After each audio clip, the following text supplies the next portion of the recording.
So I'm here to review Doom on the Switch. Doom is an update to the classic 1993 demon-killing first-person perspective game. Interesting note, I say interesting. The original game is actually set in 2019, so it's kind of fitting I do this review for you before the end of the year.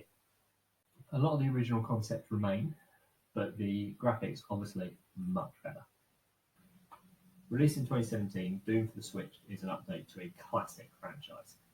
The benefit of it being on the Switch for me is that when it's on other consoles, PlayStation, Xbox, it's got a lot more competition. There are other games like it. There are gorier games. There are better shooting games out there. But on the Switch, it doesn't have that level of competition. It's one of very few games like this on the Switch, and I would say it's definitely the only one at this level. So it doesn't have the same level of competition. It helps it stand out, and it brings you back to a gaming classic. The Doomslayer, brought back to life after someone goes rogue for an experiment with hell energy, and demons invade Mars. The plot's pretty straightforward. It just serves as a device to move the gameplay along. Don't expect a movie-level story, although they have made movies out of less plot, including Doom. There's no real cutscenes. The plot moves along with speech and text in-game. If it's plot critical, you won't be able to walk around or leave an area until it's finished. Some people, this will probably be a negative, but for me, if I want plot, I'll watch a film, not a film based on a game. They suck. As for gameplay, Doom is about, and I'm quoting from the game's creator here, badass demons, big guns, and moving fast. It delivers on all counts. Whether you want to see a close-up evisceration of a demon with a chainsaw or an energy weapon wiping out a field of them, Doom delivers. You can kill enemies outright, or you can stun them and do a gory, brutal glory kill, which normally gets you some extra health. Just don't expect the nuance of early Call of Duty games or GoldenEye.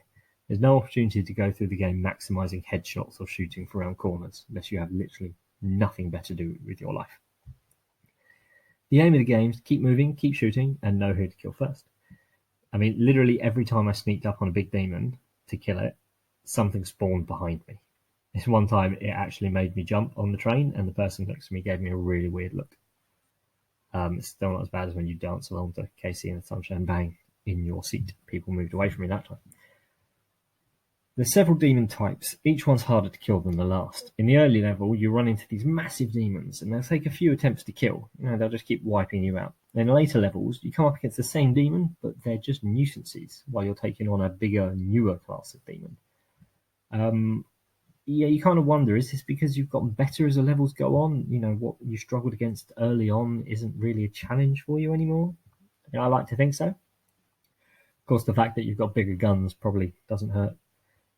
Killing a high-level demon with a shotgun, hard. Doing it with a chain gun, easy.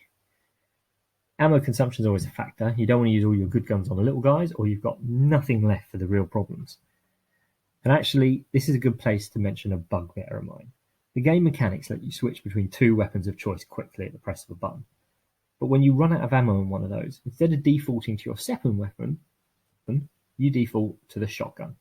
I mean, what the fudge? Another factor I didn't really notice till I started this review is the level layout. Early levels feel like you're going through a scientific research centre. You've got narrow corridors, the odd big loading dock.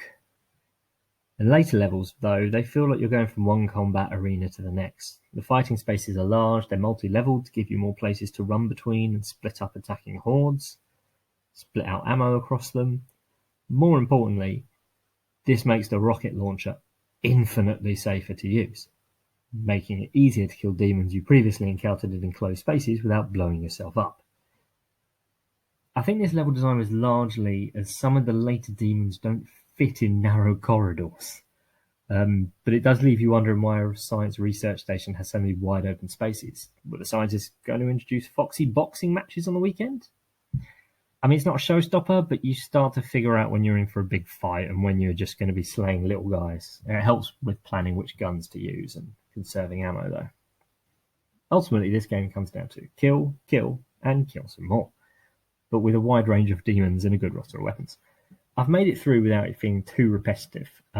It's very unlikely you're going to get through this game without dying. You'll use up all your good weaponry thinking you're on a big demon and then run into something even bigger that kills you. So you only progress really once you know what's going to be beyond the next set of kills, so you can plan your ammo around it.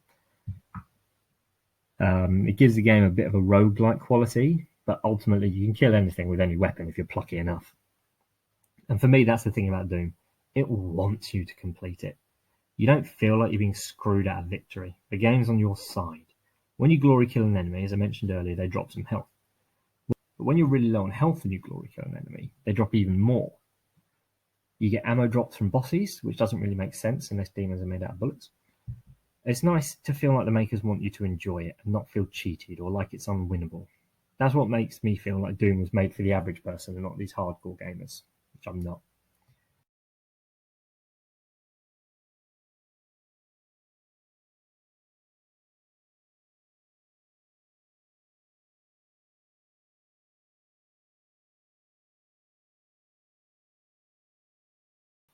I mean, don't get me wrong, it's not the mindless progression of something like Force Unleashed. God, do you remember that? Did you ever play it? Open door, kill stormtroopers. Open next door, kill more stormtroopers. Fight the occasional boss. Yeah. Oh god, where was I?